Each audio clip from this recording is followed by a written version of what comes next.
Namaskar.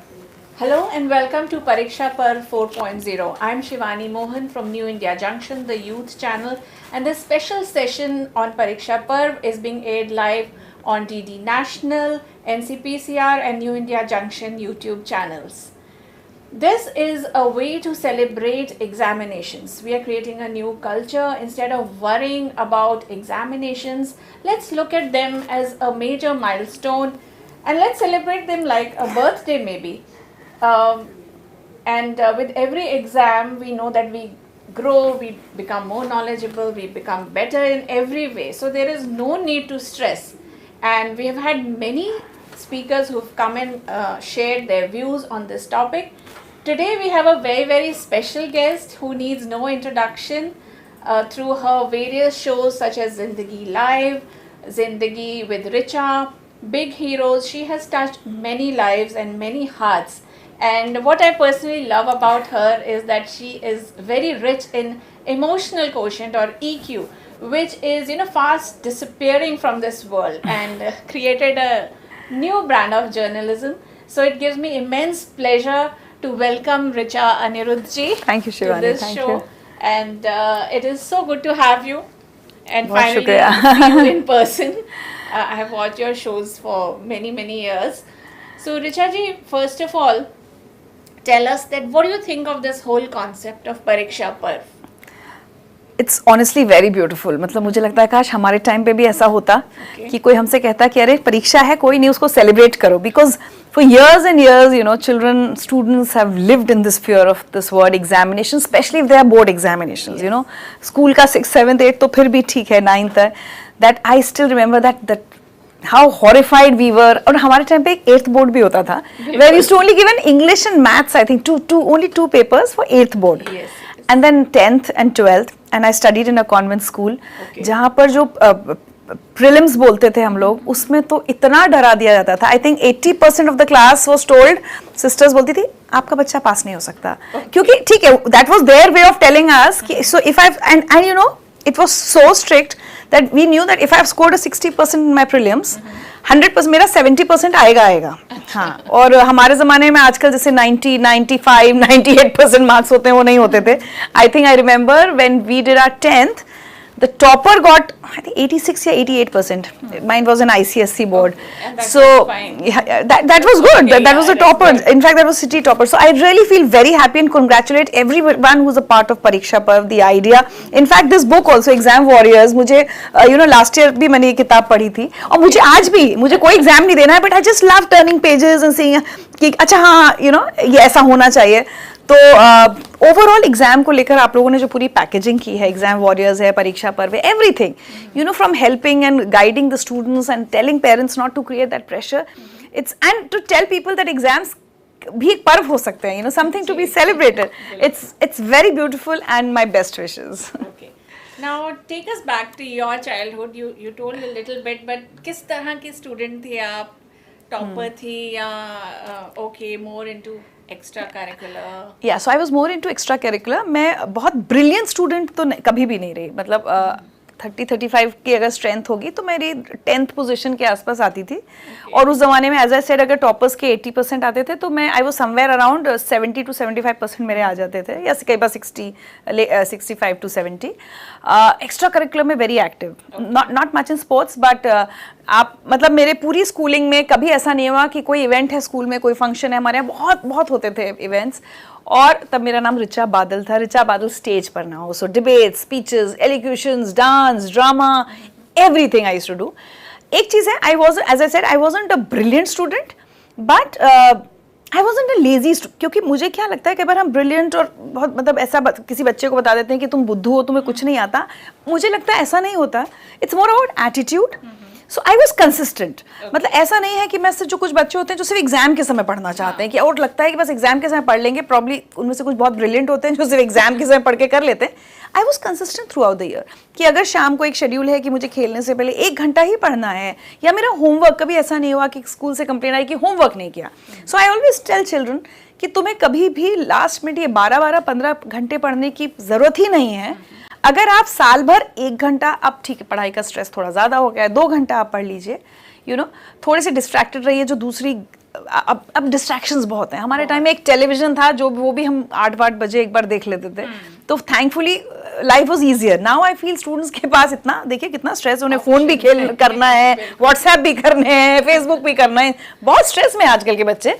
तो फिर भी अगर हर बच्चा ये डिसाइड कर ले कि कंसिस्टेंसी रखें। So I was a consistent child, very active in extracurricular, क्योंकि मेरा ऐसा मानना है कि एग्जाम के आज के मुझे अपने सब्जेक्ट का ब्रेकअप या सब्जेक्ट्स याद नहीं होंगे, लेकिन मुझे ये याद होगा कि मैंने किस फंक्शन में क्या, किस इवेंट में क्या डांस किया था, क्या गाना गाया था। तो मुझे लगता है लाइफ, एक स्टूडेंट लाइफ ना पूरी बहुत कलरफुल भी होनी चाहिए, सब कुछ, बदमाशियां भी थोड़ी कीजिए, एक्टिव रहिए। सिर्फ पढ़ाई पढ़ाई पढ़ाई करने से भी कुछ नहीं होता।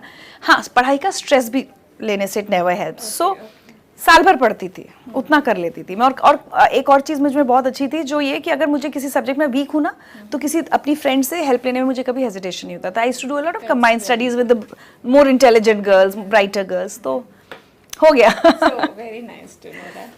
So any tips you would like to give today's parents and students? Many of them have joined us, our viewers. Where to begin? अगर उनको स्ट्रेस है इस टाइम, तो वो किस तरह से शुरुआत करें कि थोड़ा थोड़ा इसको इजीली लें, रिलैक्स करें? देखिए, मुझे ऐसा लगता है इसमें दो चीज़ें हैं। एक तो जो एग्जाम्स हो गए हैं, अब रिजल्ट्स आने हैं, उसका स्ट्रेस लेकर तो देखिए वैसे भी कुछ नहीं हो सकता। अब वो पेपर लिखा जा चुका है, वो चेक भी हो चुका है, वो पैक हो चुका है। So I think we should not stress. Parents को मैं एक बात ज़रूर कहूँगी, हर साल बहुत दुख होता है जब हम बहुत सारे केसेस सुसाइड्स और बच्चों के इस तरह का सुनते हैं, या डिप्रेशन या स्ट्रेस। प्लीज़ एक चीज़ हमें हमेशा याद रखनी होगी, ये मार्क्स ही आपके बच्चे की ज़िंदगी तय नहीं कर रहे। बहुत ज़रूरी है ये मार्क्स, पढ़ाई बहुत ज़रूरी है, मैं बिल्कुल नहीं कह रही कि वो ज़रूरी नहीं है, लेकिन अब जो चीज़ हो चुकी है, आप अगर बच्चे पर अभी से स्ट्रेस डाल देंगे कि अब कैसा तुम्हारा रिजल्ट आएगा, कैसा आएगा, उससे कोई फ़ायदा नहीं होगा। वो बच्चा अननेसेसरी बहुत ज़्यादा स्ट्रेस अपने ऊपर ले लेगा। एज आई सेड, और अब आगे के लिए अगर आपका बच्चा 7th से निकल के अब 8th में जाएंगे, 9th में आए हैं, जो भी है, अब आप कोशिश कीजिए, अब तो जो नए बैचेस तो अब स्टार्ट ही हुए हैं, इवन समर वेकेशन में कोशिश कीजिए बच्चा रोज पढ़े। अगर आपको ध्यान ही देना है तो मार्च में जाकर ध्यान मत दीजिए, या मार्च में जाकर बच्चे पर प्रेशर क्रिएट मत कीजिए। थोड़ा सा प्रेशर ना, बहुत तेज कोई चीज आप खींचेंगे वो टूट जाएगी। हल्का हल्का प्रेशर ना पूरे साल देते रहिए। तो हल्के प्रेशर से मेरा मतलब है, आप हर दिन बच्चे से पूछिए कि एक शेड्यूल बनाइए। मुझे लगता है शिवानी, एक चीज मेरी आज भी आदत है, अगर कभी स्ट्रेस हो जाता है ना, बहुत सारे अपॉइंटमेंट्स हैं, हैंडल नहीं हो रहे, मैं ना बोर्ड पर लिखती हूँ। I don't know how, it gives me more clarity. अच्छा, आज NCPCR जाना है, कल ये करना है। जब मैं लिखती हूँ, I suddenly feel my mind is decluttered, और वो सारा क्लटर जो है मैंने बोर्ड पे डाल दिया, कुछ ऑर्गेनाइज भी हो जाता है। हाँ, तो मैंने हमेशा अपनी बेटी से भी कहा कि एक शेड्यूल बना लो, उस शेड्यूल पे स्टिक करो। तुम्हें 2 घंटे खेलना है, खेलो, कोई टेंशन नहीं। उस पूरे दिन में 24 घंटे में तुम्हारी पढ़ाई का 1 घंटा, 1.5 घंटा, 2 घंटा कब है? उसके बाद तुम्हारा म्यूजिक, डांस, ड्रामेटिक्स जो भी करना है वो भी जरूर करो, खेलो। वो भी मैं पेरेंट्स को कहती हूँ कि प्लीज ये मत करिए कि बच्चे का खेलना कूदना सब बंद करा के सिर्फ पढ़ो, वो कभी प्रोडक्टिव नहीं होती वो वाली पढ़ाई।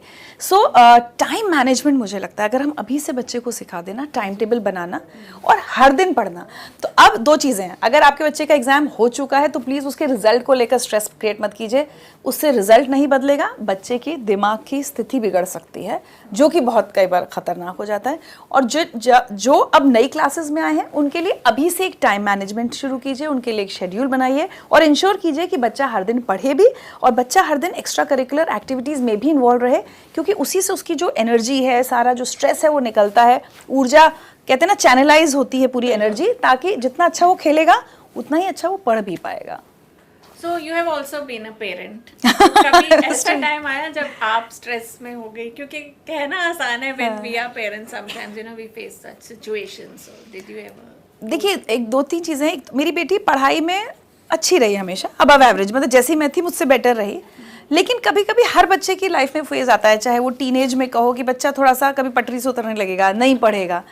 तो एज आई सेड, मैं ये टोकती तो ज़रूर थी कि आज क्या हुआ, पढ़ाई कितनी कर ली। लेकिन मैं ये कहूँगी कि जितना मैं उसको पढ़ाई के लिए टोकती थी, मेरी बेटी गाती है, क्लासिकल म्यूजिक की स्टूडेंट है, तो मैं उसके लिए भी टोकती थी। अच्छा, रियाज किया, 3 दिन हो गए रियाज नहीं हुआ, तो कभी कभी कहती थी एग्जाम से, मैं बोलती थी कोई बात नहीं, थोड़ा सा फिर भी गाओ। तो एक बार ऐसा हुआ कि उसके एग्जाम्स में रिजल्ट खराब आया, मतलब she did not perform as well as, मतलब जितना हम उससे एक्सपेक्ट करते हैं, क्योंकि वो पढ़ाई में बहुत अच्छी थी। तो पीटीए में टीचर ने कहा इसको पता नहीं क्या हो गया, इसका तो आजकल ध्यान नहीं लगता, फ्रेंड्स के साथ घूमती फिरती रहती है, बातें बहुत करती है क्लास में। अच्छा, ये शिकायत मेरी भी आती थी कि बातें बहुत करती है। तो ऐसे as a parent I had a choice कि या तो मैं उसके ऊपर चिल्लाऊं, वहीं डांटूं, स्कूल में डांटूं, फिर कोई पनिशमेंट दूं। बट मैंने एक चीज़ एज अ पेरेंट प्रैक्टिस की है जो मुझे बहुत मेरी ज़िंदगी में काम आई, अगर किसी पेरेंट को ऐसा लगे। मुझे हमेशा ऐसा लगता है बच्चे को उसके अचीवमेंट्स, उसके फेलियर्स दोनों की जिम्मेदारी लेना सिखाइए। और वो कैसे होगा? जब आप अननेसेसरी उसके अचीवमेंट पे देखा मेरे बच्चे ने ऐसा किया, नहीं, बच्चे ने किया ना, आप उसकी शाबाशी कीजिए। और जब बच्चा फेल भी हो तो भी जताना नहीं है उसको, लेकिन कुछ ऐसा कीजिए आपके बिहेवियर से ऐसा लगे कि दैट चाइल्ड इज रिस्पॉन्सिबल। तो एग्जाम से पहले या साल भर भी कि बेटा रिजल्ट अगर अच्छा नहीं आया, यू आर रिस्पॉन्सिबल, और इसका फल फिर तुम ही भुगतोगे, तुम्हारा ही किसी अच्छे कॉलेज में एडमिशन नहीं होगा, हमारा कुछ। तो मैं हमेशा ये कहती थी कि this is nothing for me, you have to, you have to decide, you have to create your own future, this is your destiny। तो जिस सेमेस्टर में उसके बहुत ख़राब मार्क्स आए, मैंने ना कुछ नहीं कहा, मैं चुपचाप बाहर निकली और बिल्कुल नॉर्मल एक्ट करके गाड़ी में बैठ गई। अब मेरी बेटी को, अब बच्चों को ना मुझे लगता है कि भाई ऐसा लगता है कि इससे तो ये डांट ले तो ज़्यादा अच्छा है। वो चुप रही। थोड़ी देर बाद उसने खुद कहा कि मम्मा आई थिंक मैंने बहुत गलत किया है, ये this is not the score जो मेरा आना चाहिए था, एंड अगले सेमेस्टर में you will see a change. तो मैंने यही कहा, मैंने कहा ओके, मुझे इसमें भी प्रॉब्लम नहीं है, बहुत अच्छा कर लोगी, मतलब ठीक है, I am happy, you choose, you decide. And believe you me Shivani, उसने नेक्स्ट सेमेस्टर में बहुत अच्छा परफॉर्म किया। तो मेरा ऐसा मानना है कि बच्चे को ही ज्यादा जिम्मेदारी लेना सिखाना चाहिए हमको। हाँ, चाहे कुछ भी हो जाए, हम आपके साथ हम हैं, लेकिन करना आपको है, आप मेहनत करनी है, थोड़ा थोड़ा बोलते रहिए। और मैं बार बार, शायद आप लोगों को लगेगा रिपीट कर रही है, लेकिन बात मैं यही बोलूंगी कि मेहनत पूरे साल की होनी चाहिए। ये नहीं हो सकता कि आप अपने बच्चे के हाथ में गैजेट्स भी दे दें, उसके सब तरह के सोशल मीडिया अकाउंट्स भी चल रहे हैं, आपके घर में शाम को 6 साल के बच्चे को कोडिंग भी सिखा रहे हैं, आपके घर में नेटफ्लिक्स चल रहा है, कोई भी OTT प्लेटफॉर्म चल रहा है, उसमें भी आपका बच्चा बैठा हुआ है, और फिर आप पढ़ाई की सारी जिम्मेदारी उस पर डाल दें, ऐसा नहीं हो सकता। ठीक है। So you have done so many shows, you have interviewed so many people. Have you come across situations where you think this is alarming, examination stress, या कभी आपने देखा है इस किए तरह ना, हमने से? शोज़ बनाए हैं इस पर, बच्चों की सुसाइड्स पर। इनफैक्ट ज़िंदगी लाइव के हमने 3 एपिसोड बनाए, और एक एपिसोड तो मेरे लिए इतना शॉकिंग था, क्योंकि हम जब बड़े हो रहे थे, एज आई सेड, मैं एवरेज थी पढ़ाई में, तो जो बच्चे PMT और IIT क्लियर कर लेते थे, उनसे ना मैं बड़ा इन्फीरियर, मुझे आज भी ना IITians को देखती हूँ तो मुझे इन्फीरियरिटी कॉम्प्लेक्स हो जाता है कि ओ माय गॉड, ये IITian है। और हमने एक एपिसोड बनाया था जहाँ IIT के बच्चों ने सुसाइड किया। वो उस एपिसोड ने मुझे हिला दिया था। अगर आपको 3 Idiots मूवी याद हो, उसमें वो जो एक लड़का सुसाइड करता है, और हमें लगता है कि यार ये तो सिलेक्ट हो गया ना, अब तो क्या है, अब तो, बट होता क्या है एग्जैक्टली। तो लेकिन होता क्या है ना, हम अपने बच्चों को एक तो स्ट्रेस हैंडल करना नहीं सिखा पा रहे। ठीक है, हर स्कूल का टॉपर और बहुत ब्रिलियंट बच्चे IIT में जाते हैं, लेकिन जब वो IIT में जाते हैं तो उनको रियलाइज होता है मुझसे होशियार और बहुत बच्चे हैं। तो एक तो ना ये रैट रेस खत्म करनी होगी। मैंने एक बहुत खूबसूरत कोट पढ़ा था, मुझे याद नहीं कब, शायद मैं 12th में रही होंगी या कॉलेज में रही होंगी, और मेरे दिमाग में ऐसा बैठ गया, इवन प्रोफेशन में, क्या प्रोफेशन में शिवानी आपके मेरे स्ट्रेस नहीं है क्या? बहुत स्ट्रेस है, हर कोई ऐसा लगता है बस आपको धक्का देके आगे बढ़ जाना चाहता है। मैं हमेशा वो कोट याद दिलाती हूँ, and I want all the parents to please write somewhere on the board of your child, you are not a rat, so don't be in the rat race. वो कोट ये था, I am not a rat, so I am not a part of the rat race. और एक और चीज़ अभी आपसे जो share कर थी पहले, मेरी बेटी का जब पहला बोर्ड एग्जाम था, मैं अपने सारे पेरेंट्स से शेयर करना चाहती हूँ। मैंने उसको जाके, मुझे पता था वो टेंशन में है, ऑब्वियसली हर बच्चा होता है। सुबह सुबह जब हम उठे, जिस दिन उसका पहला एग्जाम था, मैंने जाके उसको एक नोट दिया था जिसमें मैंने लिखा था, I don't need any school, any teacher, any report card to tell me you are an A star. For me you have always been and you will always be the best, the A star. और आप यकीन मानिए, जब उसने जाके अपने, वो इतनी खुश हो गई ना, एकदम सडनली उसका ऐसा लगा जैसे बर्डन गिर गया। और उसने लेकिन जब जाके अपने फ्रेंड्स को ये बात बताई तो कुछ बच्चे बड़े हैरान हुए, क्योंकि कुछ बच्चे वो टिपिकल वो बिल्कुल स्ट्रेस वाली फैमिली से आए थे, जहाँ बहुत डांट के भेजा गया था कि अच्छा करके आना पेपर। सो मुझे ऐसा लगता है कि अपने बच्चे को शुरू से सिखाइए कि हम कब तक, हमें इस रेस में नहीं दौड़ना है। और कोविड ने तो वैसे भी हमें सिखा दिया है। सो आई थिंक शिवानी, पता है मैंने अपनी बेटी को हमेशा क्या कहा, मुझे फ़र्क नहीं पड़ता तुम्हारे मैथ्स में 100 on 100 आते हैं या 80 आते हैं या 70 आते हैं, मतलब पास हो जाओ, इतना ऑब्वियसली मैं ये नहीं कहूँगी कि फेल भी हो जाओ तो मुझे फ़र्क नहीं पड़ता, बट मेरे लिए ज़्यादा इंपॉर्टेंट है तुम इंसान कैसी बनती हो। तो बचपन से मैंने उसकी कंडीशनिंग वो की है, it doesn't matter to, and somehow she is perform very well in her studies. वो एक मतलब जो भी कहें, कोइंसिडेंस कहें, जो भी कहें, एनर्जीज कहें, वो पढ़ाई में हमेशा बहुत अच्छी रही। लेकिन मैंने हमेशा कहा ये कि तुम बहुत अच्छा कर लोगे, तुम अच्छी इंसान नहीं बनोगी ना तो मुझे ज़्यादा कष्ट होगा। तुम बहुत अच्छी इंसान बन जाओ, मार्क्स थोड़े ऊपर नीचे हो जाए, मुझे फ़र्क नहीं पड़ेगा। सो मुझे लगता है कि it's time that all of us need to realise कि मार्क्स ही सब कुछ नहीं है। बच्चे को अपना एग्जाम भी सेलिब्रेट करने दीजिए, अपने अपने वीकनेसेस, अपने स्ट्रेंथ के साथ साथ वीकनेस भी सेलिब्रेट करना आना चाहिए बच्चे को, अपनी कमजोरियां पता होनी चाहिए। और अगर अभी उसको ये स्ट्रेस डील करना आ जाएगा ना, जैसा मैंने कहा, इतनी सैड स्टोरीज हमने सुनी है जहाँ माता पिता को बाद में ऐसा लगता है कि अरे हमने इतने प्रेशर में नहीं डाला होता बच्चे को, बच्चा चला गया। मैं ऐसे भी पेरेंट्स से मिली हूँ कि बच्चा चला गया लेकिन वो समझना नहीं चाह रहे हैं। जैसे वो पीएमटी की कोचिंग वाले बच्चे होते हैं, वो कोचिंग चल रही है, उस समय उन्हें लगता है मैं नहीं सिलेक्ट हुआ तो मम्मी पापा क्या करेंगे, क्या कहेंगे, उस स्ट्रेस में सुसाइड किया है बच्चों ने। मुझे लगता है this needs to change, it's not worth it. मैं पढ़ाई में जैसे कहा अबव एवरेज थी, ठीक थी, लेकिन जिंदगी में कर लिया ना, सही कर लिया। पीएमटी में जब मैं सिलेक्ट नहीं हुई पहली बार और मेरी कुछ फ्रेंड सिलेक्ट हो गई तो मैं उस दिन बहुत रोई। मुझे लगा दुनिया में मुझसे बड़ा फेलियर कोई नहीं, सीरियसली। आज के वर्ड्स में शायद कहें कि मुझे पता नहीं उस समय क्या डिप्रेशन हो गया होगा, 93 94 की बात बता रही हूँ आपको, तब हमें डिप्रेशन वर्ड नहीं पता था, हम तो रो धो के अपना ठीक हो जाते थे। बट क्या मैं पीएमटी में सिलेक्ट नहीं हुई या मैं 12th में मैंने टॉप नहीं किया, मेरे एज आई सेड 78-80% आए थे मेरे, तो क्या मैंने ज़िंदगी में कुछ अच्छा काम नहीं कर लिया? क्या मैंने अपने लिए नाम नहीं कमाया, पैसा नहीं कमाया, क्या नहीं किया? सो आई थिंक रिपोर्ट कार्ड के मार्क्स को उतनी ही अहमियत देनी चाहिए जितनी वो डिज़र्व करते हैं, उसके बियॉन्ड नहीं। मैंने बहुत बहुत हॉरिफाइंग स्टोरीज सुसाइड की करी हैं, real life stories, you know, sitting with parents जिनके बच्चे चले गए शिवानी, और तभी एहसास होता है कि नहीं, ये नहीं करना है। इवन छोटे बच्चों को कई बार मैंने देखा इतना प्रेशर कि इंग्लिश में बोलो। I come from an army background, so I remember we were posted in a smaller town, मतलब वो उन स्कूल से निकल के फिर जब दिल्ली फर्स्ट टाइम आई तो कजन सब बोल रहे थे और इतना pressure, she almost started stammering and then you know I said nobody is going to say anything to her. You know, I have faith in my daughter and now she's like topping everywhere. English पे तो कहाँ से निकल के आएगा वो भी नहीं पता होता। नहीं, इंग्लिश पे तो अगर आप मुझे मतलब मुझे बहुत आई एम सो हैप्पी कि आपने परीक्षा पर के अलावा इंग्लिश की भी बात की। आपको मैं बताऊं, हमारे घर में उल्टा था। अच्छा। मैं अपनी बेटी से सिर्फ हिंदी में बात करती थी। मेरा ये था, क्योंकि क्या हुआ, जब मैं रिपोर्टर थी तो जैसे जब ये 12th के रिजल्ट्स आते हैं, टॉपर्स की इंटरव्यू करने भेजा जाता है, तो मैं माइक लेके जाती थी और बच्चे 12th के मैं बोलती थी हिंदी चैनल है, हिंदी में, Hindi we don't know Hindi. तो मुझे ना अंदर से बड़ा गुस्सा, तब मेरी बेटी बहुत छोटी थी तो मुझे गुस्सा बड़ा आता था कि क्या मतलब हिंदी में, दिल्ली में तो रहते हो ना, कहाँ से आए हो, हिंदी कैसे नहीं आती? सो एनीवेज, तो मेरी माँ कभी क्या कहती थी, तुम इससे इंग्लिश में बात नहीं करती हो, इसका तो किसी स्कूल में एडमिशन नहीं है, कैसे होगा, क्या होगा, मतलब बिल्कुल मैं नर्सरी टाइप की। तो मैंने माँ से एक बार कहा था, आपने हमसे इंग्लिश में बात की थी क्या? आपको तो नहीं आती थी, हमने भी सीख ली ना, और मेरी इंग्लिश बहुत अच्छी है। मैंने कहा ये भी स्कूल जाकर सीखेगी, लेकिन अपनी भाषा इसको पहले आनी चाहिए।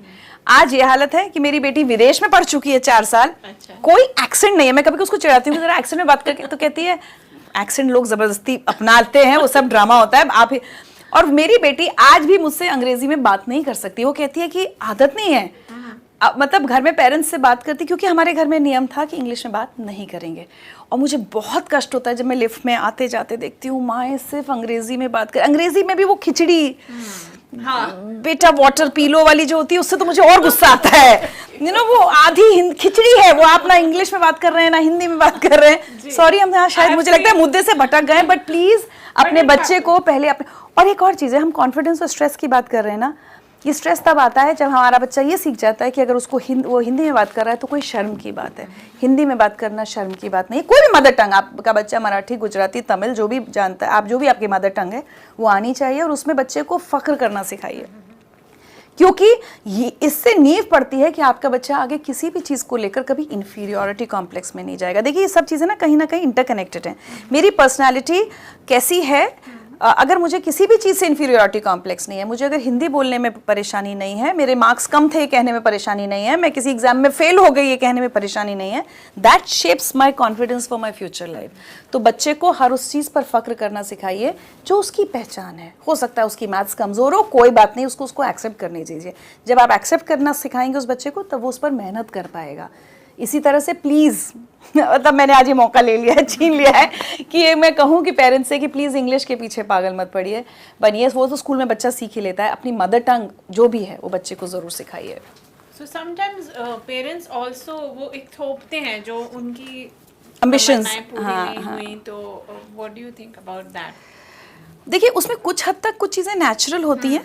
आप अपना डिज़ायर बच्चे से शेयर कर सकते हैं कि बेटा मेरा मन था मैं डॉक्टर बनूं, मैं नहीं बन पाया, नहीं बन पाई, तो भी ट्राई करना।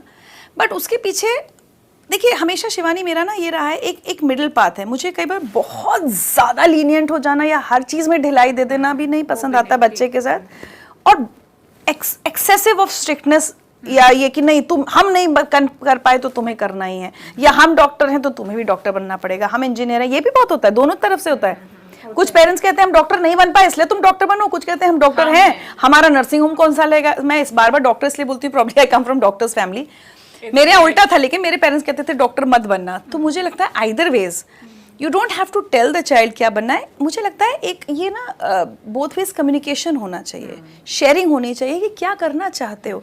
अब जैसे my daughter is in that age group, you know, जब उसको अपना करियर डिसाइड करना है, अभी पढ़ लिया है, कॉलेज हो गया, तो हम लोग जब भी बात करते हैं मैं पूछती हूँ उससे, अच्छा क्या करना है, किस तरफ इंटरेस्ट है। आज अगर मैं उस पर थोपने लगूं कि अरे हम ये नहीं कर पाए तो अब तुम कर दो, या मैं जर्नलिस्ट हूं तो तुम भी अब जर्नलिज्म में ही अपना करियर बनाओ, वो ठीक नहीं है।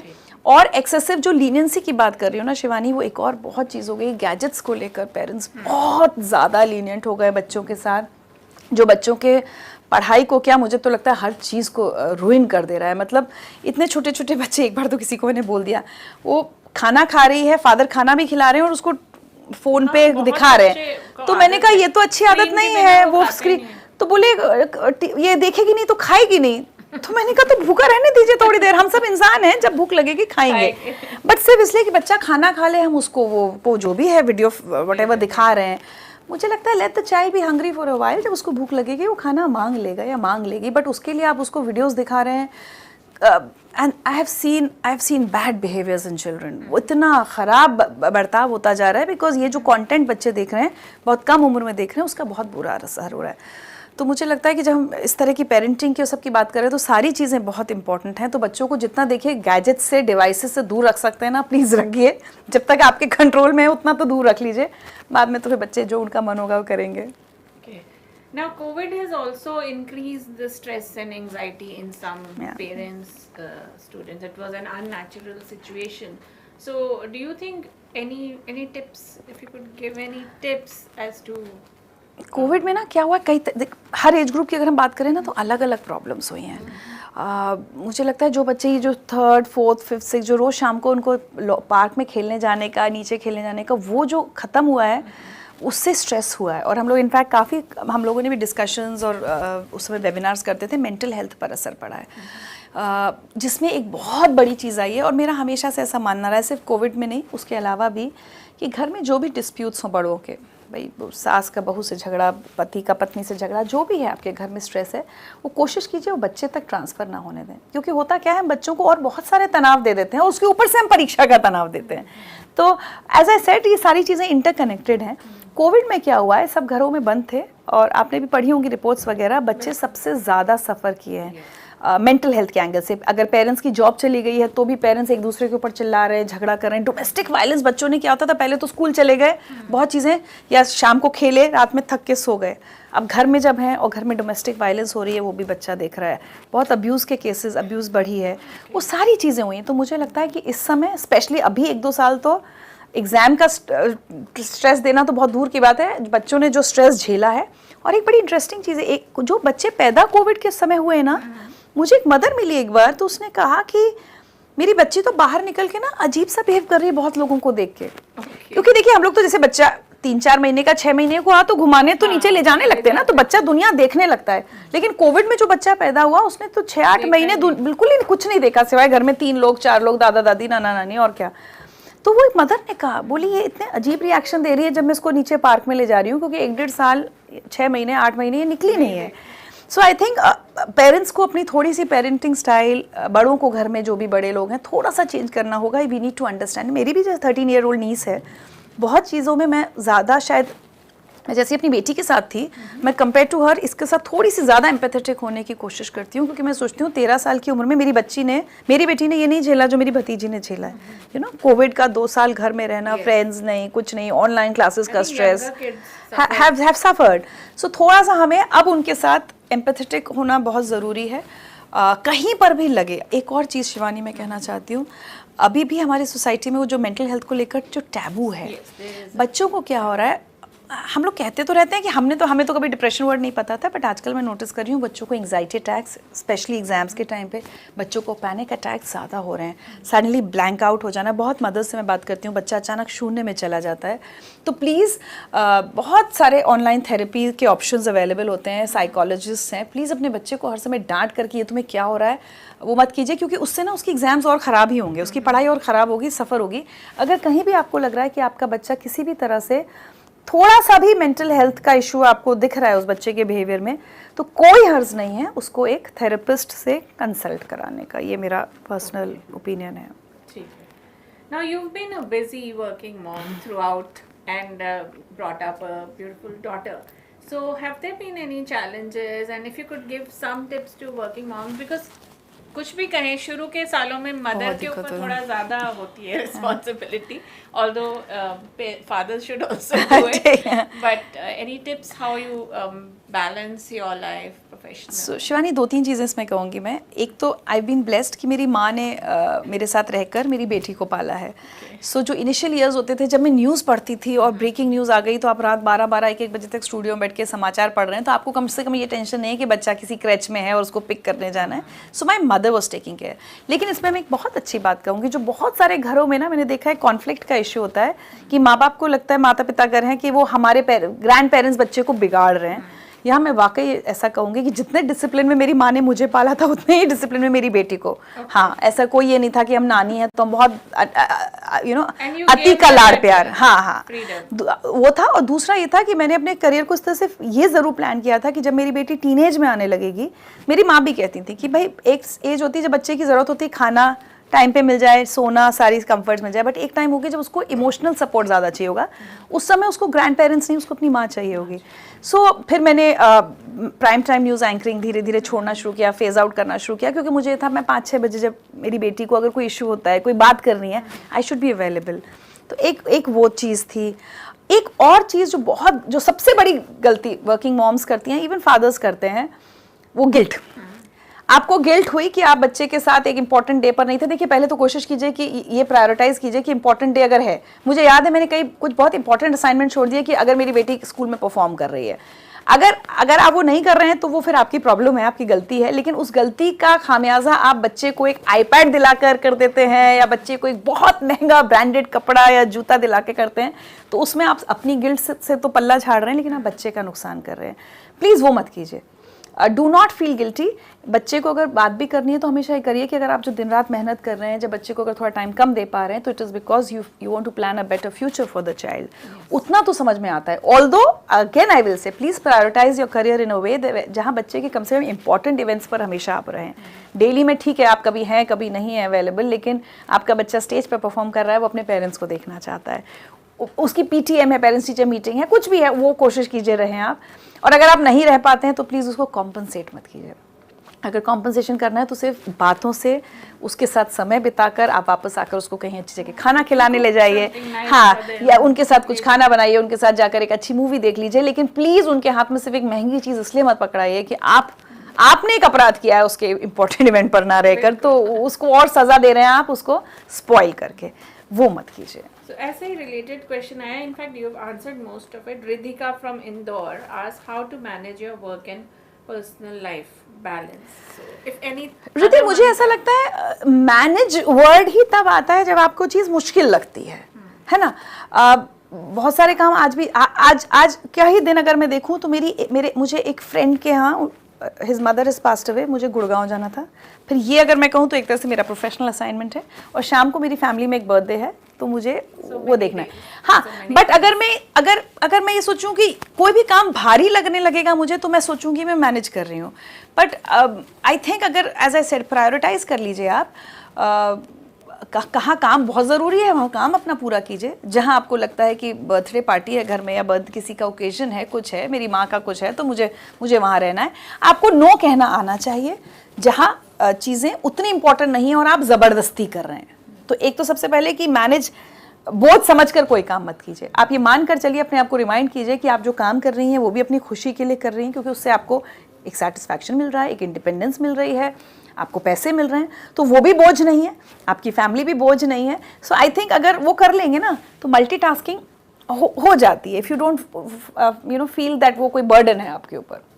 And I think one should ask for help when one Yeah, needs, yeah, like yeah. you relied on your mother. So whoever is there around you, you can. नहीं मैं तो मैं आस्क फॉर हेल्प तो मेरा मैं हमेशा मतलब मैं तो जो सोसाइटी में से फ्रेंड्स होते हैं कभी कुछ भी छोटा सा भी काम है ना, please can you do this, मैं अभी जा रही हूँ, मुझे बाहर जाना है, मेरे घर पे ही हो जाएगा, वो तो प्लीज सोसाइटी से हम लोग, क्योंकि हम एक बात बताऊं शिवानी, हम लोग ना मोहल्ले में पले बड़े बच्चे हैं. बिल्कुल. तो हमें कोई हम तो वो हैं जो कटोरी लेके पड़ोसी के अरे घर में चाय पत्ती खत्म हो गई, मेहमान आ गया, चाय पत्ती ले आओ.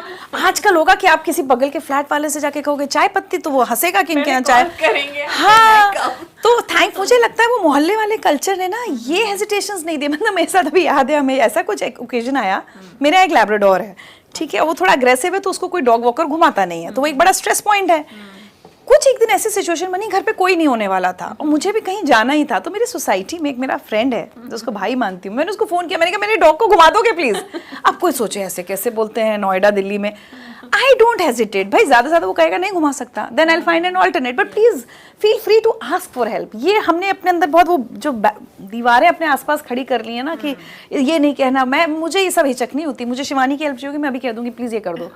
सो यू नो उससे भी बहुत स्ट्रेस रिलीव होता है. और अपने बच्चे को भी ये सिखाइए कि आसपास जहाँ जिससे मदद मांगनी है, ये जो हमारा ये डिप्रेशन, मेंटल हेल्थ, सुसाइड्स, ये आधे हो ही सी रहे हैं क्योंकि हम we refuse to ask for help. और बहुत छोटी सी चीज़ है कि हम किसी से कहें कि क्या तुम मेरे लिए कर सकते हो, क्या तुम आज मुझसे बात कर सकते हो, मुझे आज थोड़ा अकेलापन हो रहा है, क्या तुम मुझसे मिल सकते हो. अगर इतना कहना हम सीख लें, और बच्चों को भी सिखाएं, अपने बच्चों से बार बार पूछिए कोई तकलीफ तो नहीं है, कुछ नहीं है. एक और चीज़ मैं आपको बताती हूँ, तो मैंने अपनी बेटी को हमेशा सिखाया, बिकॉज एज आई सेड वो म्यूज़िक में है, तो मैं उससे कहती थी कि देखो ज़रूरी नहीं तुम्हें प्रोफेशनली सिंगर बनना है, लेकिन कोई भी एक आर्ट को ना बच्चे को सिखाइए आप, चाहे आर्ट एंड स्पोर्ट्स, ये ना वो ताकतें होती हैं जो बच्चे को हर स्ट्रेस और डिप्रेशन से दूर रखेंगी. ये तो मेरा लाइफ का मंत्र है. तो मैं उससे हमेशा कहती थी कि जब ऐसा लगे ना, मैं उसको बोलती थी ये वो ड्रग्स और ये वो हैं जो अच्छे वाले हैं, जो तुमको हर बुरी आदतों से दूर रखेंगे. तुम्हें स्ट्रेस होगा ना, तुम गाना गा लो, तुम तो गाती हो, तुम्हारे पास ये टैलेंट है. जिसको पेंटिंग करनी आती है वो पेंटिंग कर ले, जो फुटबॉल अच्छी खेलता है वो फुटबॉल खेल ले जाके. सो मैं कभी कभी देखती थी, मेरी बेटी का 12th बोर्ड था ना, अचानक उसके रूम से ना पियानो बजाने की आवाज़ आती थी. और जब पियानो बजने की आवाज़ आती थी तो मैं समझ लेती थी कि अभी पढ़ते पढ़ते थक गई है, इसका दिमाग खराब हो रहा है, तो ये बैठ के अपना पियानो बजाने बैठ गई. तो मुझे वो लगा, ये वो किया मैंने एज एन एक्सपेरिमेंट था, बट मुझे लगा कितना सही है. Yes, so please if your child is facing any exam, अभी तो ये छोटे स्कूल के एग्जाम्स हैं, फिर कॉलेज के होंगे, PMTs एंड कॉम्पिटिशन्स होंगे, बच्चे से कहिए बैठ जाओ, पेंट कर लो. लिखते हो ना, एक डायरी रखो, चलो कुछ लिखो. हमेशा ये करते रहने से ना बच्चा अपना स्ट्रेस निकालता रहेगा, पॉजिटिव एनर्जी रहेगी, और उसके साथ जब वो एग्जाम वॉरियर बन के जाएगा. तो या मैं तो पिछले साल भी पढ़ी थी, पहले भी, लेकिन ये आई थिंक ये रिवाइज्ड एंड अपडेटेड एडिशन है ना, मुझे ये भी पढ़नी है. So I think things can be sorted. Great. So one more thing, like now coming to your journalism, in the cutthroat world, you have created a different niche, you know, and you brought in qualities like kindness and compassion. So उसका भी कोई राज आपके बचपन से जुड़ा हुआ है कि you always wanted to do something different? Rat race शुरू से ही आपने ज्वाइन ही नहीं की? हाँ, मतलब उस समय ये तो नहीं पता था. देखिए, हम जब हमारे ग्रोइंग अप ईयर्स में डॉक्टर, इंजीनियर, फिर आई थिंक लॉयर भी नहीं उतना कोई अट्रैक्टिव वो नहीं माना था. IAS कर लो. हैदराबाद, तो साउथ में तो ये सब बोलते हैं कि parents give you 2 choices, engineering और उसके बाद सोचते. अच्छा नहीं, हमारे इंजीनियरिंग एंड मेडिकल होता था, PCB या PCM सब्जेक्ट्स भी स्कूलों में बहुत सब्जेक्ट्स नहीं होते थे. उस समय हमारे टाइम पे तो इकोनॉमिक, कॉमर्स वगैरह भी जिस स्कूल में मैं पढ़ी हूँ बाद में शुरू हुआ है, तो यही तो ऑप्शंस होते थे. लेकिन 12th के बाद जैसे PMT में सब बैठ रहे हैं, हमने भी उस रैट रेस में हिस्सा उस समय ले लिया कि सारे फ्रेंड्स PMT दे रहे हैं, जबकि मेरे पेरेंट्स कहते थे क्यों बनना है डॉक्टर, कुछ और ट्राई करो. बट बैठी एक दो, ठीक है, वो सारा किया. फिर ये हुआ, अच्छा तुम BSc के बाद MSc कर लो, फिर PhD टीचिंग लाइन में चले जाना. नहीं, टीचिंग लाइन नहीं, रोज में एक चीज पढ़ा नहीं सकती. अच्छा, बैंकिंग कर लो. नहीं, पैसे तो समझ में ही नहीं आते, पैसों की बात. सो मुझे ना हमेशा ये पता था मुझे क्या नहीं करना है. क्या करना है ये समझ में नहीं आता था. तो एक दिन मेरी माँ ने से पूछा, तो मुझे अभी भी याद है conversation, I had it with my mother only. मैंने कहा मैं कुछ ऐसा काम करना चाहती हूँ जो हर दिन कुछ नया हो. अब आप सोचिए, जर्नलिज्म कहीं दिमाग में नहीं है, बट जो एनर्जी शायद कहते हैं ना आप यूनिवर्स को देते हो, वो ही घूम फिर के. जर्नलिज्म इज वन प्रोफेशन जहाँ कोई भी 2 दिन एक जैसे नहीं होते. हर दिन आप कम से कम खबर तो अलग ही पढ़ रहे हो, नई पढ़ रहे हो. So I ended up doing that, जो कि बिल्कुल I call myself a destined journalist. कभी सोचा नहीं था, कुछ नहीं था, बट ये था कि हाँ वैरायटी होती रहनी चाहिए। तो वही मेरे साथ हुआ भी, फिर न्यूज़ पढ़ते पढ़ते थक गए, चांस की बात है ज़िंदगी लाइफ शुरू हो गया। और आपने एम्पैथी कंपैशन की बात की ना शिवानी, ये मेरा हमेशा से एक रहा है। मैं आज भी, कल मैं किसी को बोल रही थी, मेरा ऐसा मानना है आप एक अच्छे डॉक्टर नहीं बन सकते, आप एक अच्छे इंजीनियर नहीं बन सकते, अच्छे लॉयर, अच्छे ब्यूरोक्रेट नहीं बन सकते अगर आप एक अच्छे इंसान नहीं हैं। सिंपल बात। जो मैंने कहा ना कि मैंने अपनी बेटी से कहा अच्छी इंसान बन जाना, जो करोगी। तो मुझे लगता है अगर पेरेंट्स ना बचपन से बच्चे को कहने लगे कि अच्छे इंसान बन जाओ, फिर तो तुम डॉक्टर भी बनोगे तो अच्छे ही बनोगे ना भाई, गरीबों को भी देखोगे, अच्छी सर्जरी भी करोगे, क्योंकि एम्पैथी होगी तुम्हारे अंदर, कंपैशन होगा। जबकि कहते हैं डॉक्टर्स के अंदर बहुत कंपैशन उस समय नहीं चाहिए, बट ओवरऑल तो चाहिए। आप अच्छे इंसान होंगे, आप अच्छे इंजीनियर भी बन जाएंगे, अच्छे लॉयर भी बनेंगे, आप अच्छे ब्यूरोक्रेट भी होंगे। सो मेरे लिए हमेशा से एक ये मंत्रा रहा है, it's more important to be a good human being first. तो वैसे ही शोज़ बनाने की कोशिश करते हैं जो सोसाइटी में एक पॉजिटिव मैसेज दें कि कैसे गरीब बच्चा जो एक झोपड़ी में रहता था वो IAS बन गया मेहनत करके, कैसे एक जिसके पिता कानपुर के एक चौराहे पर मोची का काम करते थे, वो बच्चा IIT कानपुर में एडमिट हुआ, कैसे हुआ। तो मेहनत, फिर वो मतलब मेरा वो एक होता है ना, जैसे कहते हैं वही बन जाता है। हाँ, एक डायरेक्शन वही जिंदगी का मुझे मिल ही गया। इनफैक्ट यहाँ भी इतने अच्छे होनहार बच्चे आ रहे हैं। The other day I interviewed a girl. She's from a remote place in Odisha and she has already discovered asteroid और जो नासा ने भी recognize किया है. So it's so good to see. हाँ. So do you think small towns or upbringing in small towns provides any hindrance to your dreams? No उल्टा है। काफी व्यूअर्स हमारे छोटे छोटे शहरों से जुड़े होंगे, तो उनको आप क्या इंस्पिरेशन देना चाहेंगे कि क्या दिल्ली बॉम्बे में ही अपॉर्चुनिटीज मिलती हैं? नहीं, मैं इनफैक्ट ना इसका बहुत उल्टा बोलती हूँ, जिससे मेरी बेटी बहुत चिढ़ती भी है। देखिए रिसोर्सेज अब तो फिर भी है, अब तो मोबाइल फ़ोन देखिए सब जगह हैं, आप गाँव में भी चले जाइए तो मोबाइल फ़ोन है, हमारे टाइम पे तो नहीं थे। लेकिन मुझे ऐसा लगता है कि शहर के बच्चों के पास सुविधाएँ होती हैं और गांव या छोटे कस्बे में, झांसी में पली बड़ी, छोटा शहर ही, मतलब अभी भी छोटा शहर ही है, वहाँ के बच्चों के पास ना जज्बा और सपने होते हैं। तो जो कि मुझे लगता है दिल्ली बॉम्बे या बड़े शहरों के बच्चों के पास वो एनर्जी फायर कम होती है, क्योंकि उनको बहुत कुछ मिला होता है। जब आपको बहुत कुछ मिल जाता है तो आप चीज़ों के लिए लड़ना नहीं चाहते। तो हमें जब अपनी जनरेशन छोटे बच्चों के साथ कंपेयर करते हैं तो मुझे लगता है मतलब मेरे लिए तो देखिए, मेरे लिए तो कार होना भी एक सपना था, क्योंकि मेरे पापा के पास तो एक मोटरसाइकिल थी। तो एक दिन कार खरीदनी है, कितना बड़ा सपना था कि एक दिन कार खरीदनी है, कितना बड़ा सपना था कि एक दिन अमिताभ बच्चन से मिलना है। और ये सब बड़े नामुमकिन सपने थे वैसे देखा जाए तो, पता नहीं कैसे हो गए पूरे। मेहनत की तो मुझे ऐसा लगता है कि नहीं।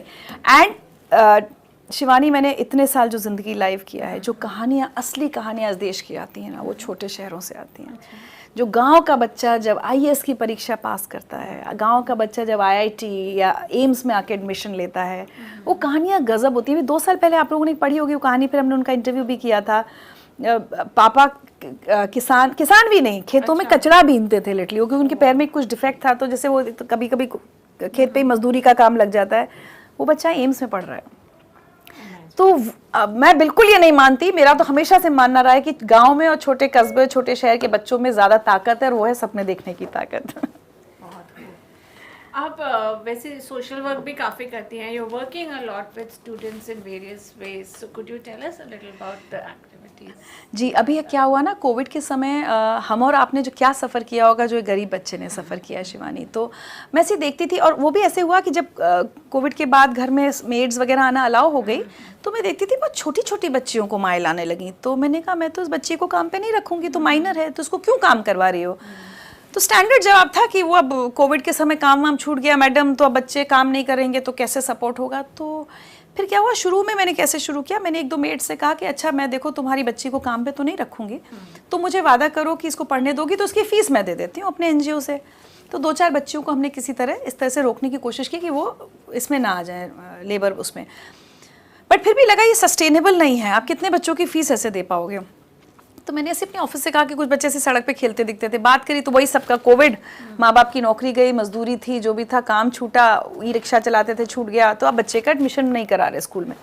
मैंने कहा चलो मैं इनको पढ़ाना शुरू करती हूँ, 2 घंटे बच्चे, तो हम लोग बिल्कुल सड़क किनारे फुटपाथ पे। हाँ, और पहली टीचर मैं ही, मतलब खुद ही बैठी हूँ। पहले तो मुझे आज भी याद है 7-8 बच्चे थे, ऐसे अड़ोस पड़ोस के, कहीं फूल वाले का बच्चा आ गया ऐसा। लेकिन सड़क पे पढ़ाने का फ़ायदा, मुझे कुछ लोगों ने कहा आप कमरे में कर लीजिए, मैंने कहा देखो कमरे में तो वो 8 ही बच्चे रह जाएंगे। चूँकि हम सड़क किनारे बैठे थे तो आते जाते गार्ड्स निकल रहे हैं, मेड्स निकल रही हैं, रिक्शे वाले निकल रहे हैं, वो रुक रुक के मैडम हम अपने बच्चे को ले आए, हम अपने बच्चे को ले आए, उनका ले आइए, होते होते वो 150 बच्चे हो गए। फिर होते होते हमारे पास कुछ वॉलंटियर्स आए, 3 टीचर्स मैंने हायर किए अपने एनजीओ से, फिर हम पढ़ाने लगे। फिर हमें एक चीज़ और रियलाइज हुई कि ये कह रहे हैं 5th क्लास से ड्रॉप आउट है, लेकिन इनके 5th के भी बेसिक्स क्लियर नहीं है। तो फिर हमने इन बच्चों की ना हैंड होल्डिंग शुरू की बेसिक्स पर, सैनिटेशन हाइजीन पे कि भाई सबके नाखून कटे हैं या नहीं, रोज सब बच्चे नहा के आ रहे हैं या नहीं, बालों में तेल है, चोटी बनी है या नहीं, उस तरह से हमने वो शुरू किया। एंड मॉरल वैल्यूज़, ऐसे बात नहीं करनी है, चप्पल ऐसे नहीं रखनी, ये नहीं करना। तो बच्चों में बहुत इंप्रूवमेंट है। अब आई थिंक अप्रैल में आ गया ना, अब हमने शुरू किया है, मेरे फ्रेंड्स हैं जो डोनर्स हैं वो कंट्रीब्यूट कर रहे हैं, हम जो होशियार बच्चे हैं कर करके उनको बेसिक्स क्लियर कर दिए हैं, तो स्कूल्स में उनका एडमिशन होता जा रहा है। तो हम लोग स्पॉन्सर कर रहे हैं कि बच्चे की पढ़ाई, एक अच्छे स्कूल में उनका एडमिशन, वो बाकायदा टेस्ट हो रहा है, तो जो बच्चे क्लियर करते जा रहे हैं वो जाते जा रहे हैं, जो रुक जा रहे हैं उनके साथ हमने उनसे कहा है कि अभी हम मई जून की गर्मियों की छुट्टियों में भी तुम्हारे साथ मेहनत करेंगे, we will ensure that by July you should be back in school. तो उसका हमने नाम रखा है जमघट पाठशाला। लेकिन शिवानी, मैं यहाँ भी ये कहूँगी सब पेरेंट्स से और बच्चों से, हम लोग ज़िंदगी में बहुत शिकायतें करते हैं, बच्चे भी बहुत शिकायत करते हैं, सब अच्छे अच्छे पब्लिक स्कूल्स के बच्चे, और पढ़ाई का लालच जो होता है ना, वो मैंने इन बच्चों में देखा है जिनको मिलती नहीं है।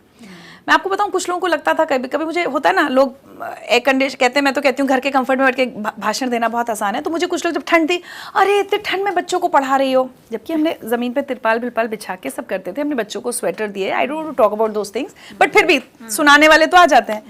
तो मैंने एक बार दिसंबर आया, मैंने बच्चों से कहा बेटा छुट्टी करते हैं 10 दिन की। क्यों मैम, छुट्टी क्यों करनी है? मैंने कहा अरे अब क्रिसमस आ रहा है, बहुत ठंड हो गई, बहुत ठंड है। मैम कोई बात नहीं, आप क्लास 2 घंटा लेट कर दो, हम आएंगे, हम पढ़ना चाहते हैं। उस दिन पता है, मैंने अपने घर में आके अपनी बेटी से, अपनी भतीजी से कहा कि तुम लोग शायद पढ़ाई की वो वैल्यू कभी नहीं समझ पाओगे, क्योंकि तुम लोगों का तो होश संभालती है, एक अच्छे स्कूल में एडमिशन हो गया। मैंने कहा पढ़ाई की इच्छा क्या होती है, उसका लालच क्या होता है ना, इन बच्चों से पूछो जो सड़क पे बैठे हैं। मैं कह रही हूँ छुट्टी कर दूँ, कह रहे हैं छुट्टी मत कीजिए। हर दिन, मतलब होली पे भी कह रहे हैं एक दिन पहले तक मैम पढ़ा दो ना, क्यों छुट्टी करनी है, हम दिवाली वाले दिन भी सुबह आ जाएंगे ना। ये जज्बा, but that actually taught me a very valuable lesson in life, कि हमारे पास जो मिल जाता है हमें शायद उसकी कीमत नहीं पता होती, उन बच्चों को पता है। सो आई एम होपिंग, कुछ बच्चे कहते हैं उसमें से हम फौज में जाएंगे, कोई कहता है पुलिस में जाना है, कोई कहता है डॉक्टर बनना है, तो देखिए उनके सपने शायद पूरे हो जाएं। Now we have some more questions from our viewers. Madhu from Tamil Nadu, she's asking, children become frustrated and short-tempered sitting at home during exams and in pandemic. How should parents deal with the behavior change in children, especially in these situations? Madhu, right? हाँ जी। Madhu, communication is very important. हुआ क्या है ना कि Covid में, pandemic के समय ना, पेरेंट्स भी बहुत फ्रस्ट्रेटेड होने लगे, अब मुझे खाना भी बनाना है, झाड़ू पोछा भी करना है, तो बहुत सारा फ्रस्ट्रेशन बच्चों पर निकला है। If you are noticing that they are also getting frustrated, they are also getting short tempered, please sit and talk with them. देखिए एक दिन बर्तन नहीं धुलेंगे ना, not an issue. Madhu, I hope you can, I am talking in Hindi, I hope it's fine for you. You know, घर के काम को उतनी इंपॉर्टेंस मत दीजिए, बच्चे को थोड़ी सी ज़्यादा इंपॉर्टेंस दीजिए। Sit and play. हमने पता है क्या किया कोविड में, in fact that gave us an opportunity, पुराने गेम्स जो हमारे ज़माने के, हम उसको अष्टाचंगा बोलते थे, वो लूडो जैसा होता था, हम ड्रॉ करते थे और इमली के बीज तोड़ के। So you know, I taught my daughter and niece a lot of old games जो हम खेलते थे हमारे ज़माने में, यू नो, इक्कुल दुक्कुल, वो गिप्पी वाले games and all of that, जो भी घर के प्रोमाइसेस में हम खेल सकते थे। अंताक्षरी बहुत खेली हम लोगों ने, ताश बहुत खेला, कैरम बोर्ड खेला। So I think these are very, effective ways that the family sits and spends time together. वो खराब हो गया है, वो खत्म हो गया है, वो चाहे pandemic or no pandemic, we are not spending enough family time. So if you feel that your child is getting short tempered, and as I said ना, बच्चा लगातार पढ़ेगा, वो short tempered हो जाएगा, क्योंकि उसको irritation होगा पूरे समय लैपटॉप के सामने। Please tell your child, teach them to close their eyes, थोड़ी देर relax करें, कुछ अच्छा म्यूजिक सुनना सिखाइए उनको, फैमिली के साथ। मैं तो हमेशा मेरा, इनफैक्ट वो भी है ना, 25 मिनट 30 मिनट 1 घंटा पढ़ के बच्चा should always get up, take a walk, take a round, listen to something, drink water, eat a fruit. So you know, बच्चों को 1-1 घंटे पर पढ़ाई के बीच में tell them, teach them, in fact you should be the one telling them to take a interval, and if they feel stressed, please force them to talk to you. Force in the sense, बार बार पूछिए क्या problem है, बताओ हमको, हमसे बात करो। So you know, that really helps and the child feels comfortable, and please tell the child it's okay if you feel that marks थोड़े से कम आएंगे, you know, just give it your best. हमेशा बच्चे से कहिए कि तुम अपना बेस्ट करो, मार्क्स तुम्हारे हाथ में नहीं है, जो आएगा हम देखेंगे, we'll deal with it when it comes, right now you know, you need not worry about that. एक और सवाल आया है, हैं। गोविंद जी गुवाहाटी से पूछ रहे हैं, मैम जैसा कि हम देखते हैं कि अभिभावक पढ़ाई और अच्छे नंबर को ही सफलता का प्रमाण मानते हैं, इस मानसिकता से कैसे आज की पीढ़ी को बचाया जाए? देखिए, पीढ़ी को आज की तो बचाना ही नहीं है, अभिभावक को बचाना है। अभिभावक बच जाएंगे इस सोच से। तो मैंने जैसे कहा कि मतलब पेरेंट्स नीड टू अंडरस्टैंड कि आपके बच्चे का जो 10th और 12th के मार्क्स, आज आप मेरे पेरेंट्स से पूछे उन्हें क्या मेरे 10th बोर्ड के, मुझे ठीक से याद नहीं आ रहा है कि मेरे कितने थे 12th में मार्क्स। आप कह रहे थे ना, हाँ, व्हाट्सएप ग्रुप, हाँ, ओ यस। सो अभी जाके अब सोचिए, मुझे 12th बोर्ड दिए 30 साल हो जाएंगे, 92 से एग्जैक्टली 30 साल हो गए। कोई हमारे बैच का जागा होगा, उसने एक व्हाट्सएप ग्रुप बनाया, फिर सब लोग कहीं फेसबुक या जिससे हर कोई 5-5 लोगों से टच में तो होता ही है, तो फाइनली एक व्हाट्सएप ग्रुप बन गया। अब आप सोचिए 3 दिन से उस व्हाट्सएप ग्रुप पर सिर्फ मस्ती हो रही है। अरे पता है वो मैम ने जब ऐसे डांटा था, एक कह रहा है कि हम लड़कों की तो पिटाई होती थी, लड़कियों को तो बड़ा आराम था, इनको तो बस क्लास के बाहर खड़ा कर दिया जाता था। ये सारी बातें हो रही है और उस पूरे बैच में कहीं ये बात नहीं हो रही कि किसके मार्क्स कितने आए थे। यू नो, मुझे आज भी याद है, अभी कल हमारे इस ग्रुप को उस लड़के ने ज्वाइन कर लिया जो 10th का हमारा टॉपर था, पूरे झांसी शहर का टॉपर था, बट कोई उसके मार्क्स की बात नहीं कर रहा। तो यू नो, मुझे लगता है अभिभावकों को ये समझना बहुत ज़रूरी है कि हमारी ज़िंदगी, हमारा बचपन स्पेशली, सिर्फ वो मार्क्स तक और हर एग्ज़ाम तक और उसके स्ट्रेस तक सीमित नहीं रह जाना चाहिए। जब हम आज अगर मैं अपने बचपन को याद करती हूँ तो मैं अपनी बेटी से कहती हूँ कि मैं मधुबन में राधिका नाचे पर डांस किया था मैंने स्टेज स्कूल में, या फलाने चीज़ के लिए मुझे सर्टिफिकेट मिला था, या मैं अपने स्कूल में चेस की चैम्पियन थी। तो मुझे लगता है कि यादों को ना हम अपना इतना छोटा ना बना दें कि वो बस रिस्ट्रिक्ट हो जाए एग्जाम्स और उसके रिजल्ट्स तक। So please give your child a more colourful childhood. जब वो बड़े हों तो उनके पास याद करने के लिए बहुत कुछ हो। और प्लीज़ आप हमेशा ये सोचिए कि आपका बच्चा जब बड़ा होगा तो आप क्या चाहते हैं, वो अपना बचपन याद करके उसका मुंह लटक जाए, या जैसे आप देख रहे हैं ना, मैं स्माइल कर रही हूँ अपने बचपन को याद करके, क्योंकि मैंने इतना सब कुछ किया, स्कूटर चलाया, गिरे स्कूटर से, सब किया। तो मुस्कान आनी चाहिए चेहरे पर अपना बचपन याद करके, रोना नहीं आना चाहिए। बिल्कुल। One more question from Riddhima from Kolkata, how the parents can track whether their child is not watching undesirable things over internet, as these days the classes are through online system? Yeah, this is a very important question, although I'm not exactly the right person to do it because a lot of cyber experts इस पे करते हैं। मैंने Riddhima, if you go on my channel ज़िंदगी with Richa, हमने एक Covid के समय ना, ये इस पर एक रक्षित टंडन जी एक हैं, काफ़ी नोन साइबर एक्सपर्ट हैं, उनके साथ ये किया था। वो लोग काफ़ी सारी वो बताते हैं कि किस तरह के लॉक्स होते हैं। वो आप अगर आईपैड है, डिवाइसेस पर लॉक्स लग जाते हैं कि आपका बच्चा अनवांटेड कोई भी ऐप या कोई भी साइट नहीं खोल पाएगा। अडल्ट साइट है या कोई पॉर्न साइट है, वो बच्चा नहीं खोल पाएगा लैपटॉप पर। तो उसकी सेटिंग्स होती हैं। आप अपने फ़ोन पर भी सब जगह जो अगर बच्चा फ़ोन यूज़ करता है वो सेटिंग्स कर सकते हैं। सो रिद्धिमा, मतलब मुझे लगता है कि आपको थोड़ा आप इंटरनेट पे सर्च कीजिए, साइबर एक्सपर्ट्स के इस तरह के काफ़ी सारे आर्टिकल्स हैं। उस समय तो मैंने काफ़ी पढ़ा था, बट मेरी बेटी बड़ी हो गई तो उतना वो नहीं था। बट हाँ, फ़ोन पर भी इस तरह के लॉक्स, अगर आपने बच्चे को फ़ोन दिया हो तो लॉक रखिए। बहुत सारे बच्चे फ़ोन पर ही ऑनलाइन क्लासेस कर रहे हैं। और लैपटॉप पर वो अनवांटेड साइट्स ना देखें। यूट्यूब पर भी वो सेटिंग्स होती हैं जहाँ पर आप उसको लॉक कर सकते हैं। आपका बच्चा अननेसेसरीली कोई भी अडल्ट वीडियो नहीं देख पाएगा। So please search the internet for that, read a few articles and but this is, आपने बहुत रेलेवेंट पॉइंट उठाया। पहले कहा जाता था बच्चे को हाथ में मोबाइल मत दो, ये नहीं करो। अब पूरा कोविड ने बच्चों को पूरा उसी पे लाकर खड़ा कर दिया है। बट फिर भी मुझे लगता है, और दूसरा, बच्चे की जब क्लासेस चल रही हैं तो मेरा ऐसा मानना है कि बच्चे को कमरे में पूरी तरह से अकेला नहीं छोड़ना चाहिए। प्रॉब्ली पेरेंट्स, मदर जो भी फ्री है वो थोड़ा एक आध चक्कर लगा लें। मैं अपने यहाँ यही करती थी, थोड़ा घूम फिर लिए, आसपास घूम लिए, तो आपको पता रहता है कि बच्चा क्या पढ़ रहा है, क्या नहीं पढ़ रहा है, क्लास में क्या एक्टिविटी हो रही है, टीचर क्या कह रही है। जहाँ तक हो सके बच्चे के साथ बैठ जाइए कभी, थोड़ा एट अ डिस्टेंस प्रॉब्ली, जब उसकी क्लास चल रही हो। एक आध, ऐसा नहीं कि पूरे आपको 4 घंटे बैठे रहना है, but occasionally do drop in to your child's room और देयर स्टडी टेबल। पूरी तरह से बच्चे को अकेला मत छोड़िए हर वक्त, ताकि थोड़ा उसको लगे कि कभी भी कोई आ सकता है और ये चेक हो सकता है कि मैं क्या देख रहा हूँ या क्या देख रही हूँ। Okay, so that was from parents' point of view. Now, young girl has also asked Srishti from Haridwar how to stay away from distractions. So, any tips you would like to I don't know how old is Srishti. Has she mentioned her age? Age is not mentioned, but maybe a teenager. सृष्टि, मैं पता है एक बड़ा आपको शायद हो सकता है बड़ा क्लीशे सा सेंटेंस लगे, लेकिन अब भी मतलब मैं सच बता रही हूँ, परसों मैंने अपनी नीस को, मैं बहुत बच्चों को ये ज्ञान देती हूँ। हम लोग जब छोटे थे, मेरे ताऊ जी हैं, तो ताऊ जी एक बड़ी प्यारी बात कहते थे देखो ज़िंदगी में ना किसी एक फेज़ में मस्ती करनी पड़ती है, मस्ती करने को मिलती है, और एक में बहुत मेहनत करनी पड़ती है।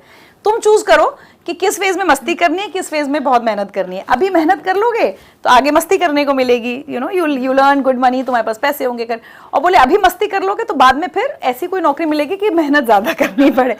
तो हमेशा Srishti, you have to tell yourself, अगर आप एक स्टूडेंट हैं, आपकी प्रायोरिटी क्या है। I know there are distractions.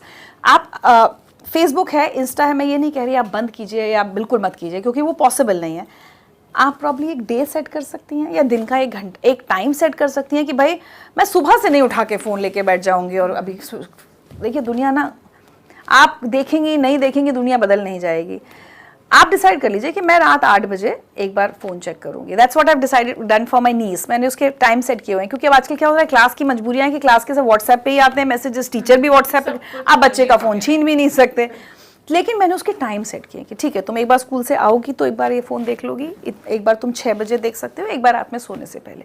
ये नहीं कि हर वक्त तुम्हारे पास फ़ोन है, एक ये बहुत बड़ी बात है। दूसरा, फ़ोन पर कंटेंट वॉचिंग मत कीजिए, यूट्यूब वगैरह, क्योंकि then you will end up watching more and more and more. और याद रखिए, अगर आप सोने से पहले सिर्फ ये यूट्यूब या ये सब कंटेंट देखते हैं ना, आपकी नींद डिस्टर्ब होती है, आपकी प्रोडक्टिविटी कम होती है, अगले दिन आप सुस्ती में उठेंगी, आप पढ़ नहीं पाएंगी, वो पूरा आईसाइट पर असर पड़ेगा, तो वो पूरी एक विशियस साइकिल है जिससे आप निकल नहीं पाएंगी।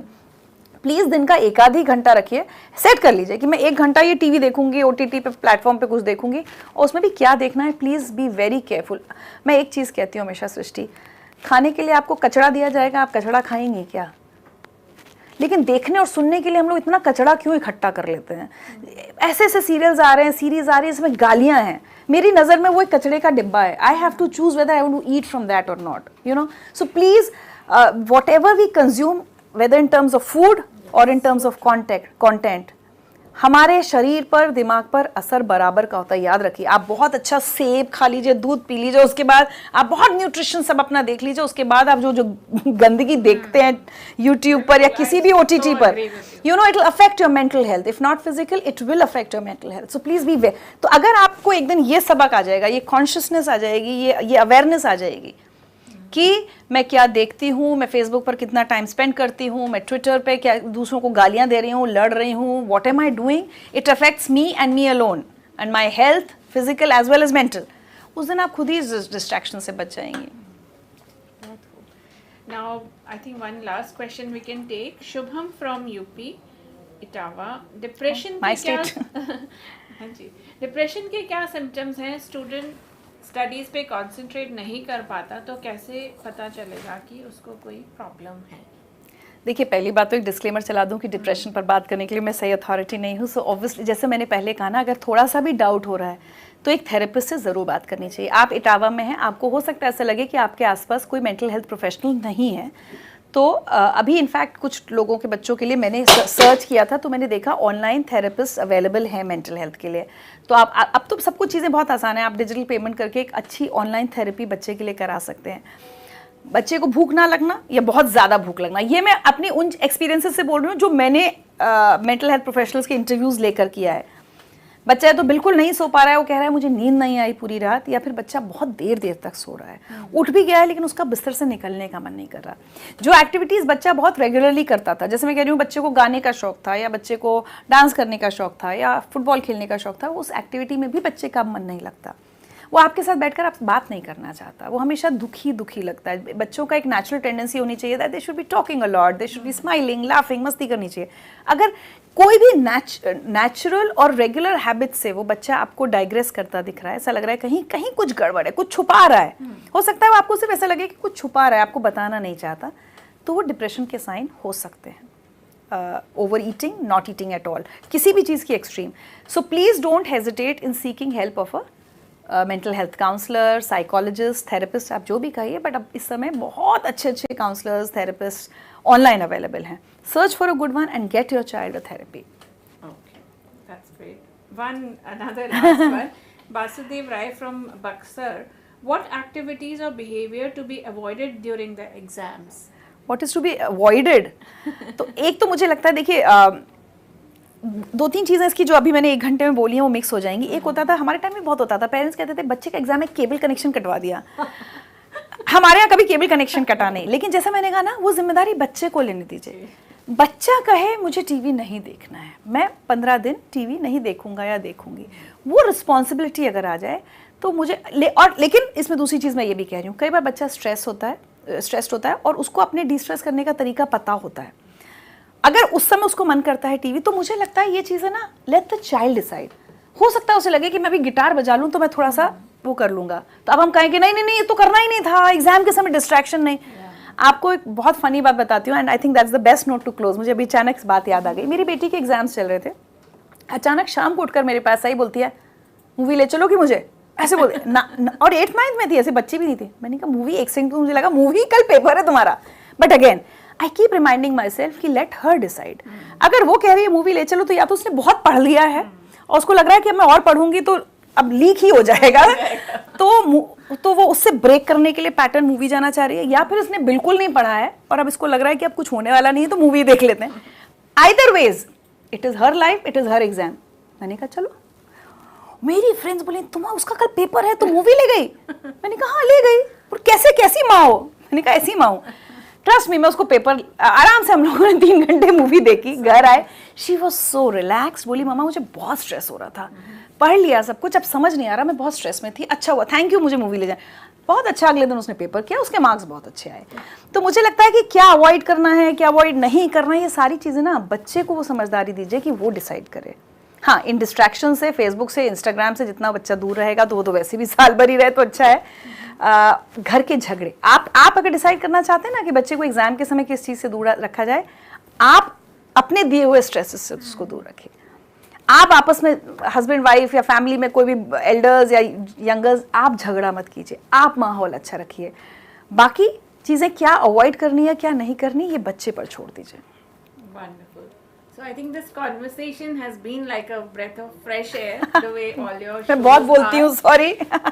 The brand जिंदगी लाइव, जिंदगी विद बच्चा। तो जिंदगी आई थिंक वो एग्जाम है जो हमें जीतना चाहिए। बस छोटे-छोटे एग्जाम। और जिंदगी की जब आपकी आखिर में रिपोर्ट कार्ड बनेगी ना, उसमें वो मैथ्स में क्लास 8th में कितने मार्क्स आए थे वो नहीं लिखा जाएगा। जिंदगी की जब रिपोर्ट हम में से किसी की भी बनी जाती है, तो हमने रिश्ते कितने कमाए, हाउ मच है हमारा स्कोर, हमारे रिश्तों में कैसा था, हमारा स्कोर हमारे अच्छे कामों के लिए कितना था, वो चीज़ें मैं तो कहती हूँ। पावर, पोजीशन, पैसा भी जिंदगी के रिपोर्ट कार्ड में वो भी मैटर नहीं करता।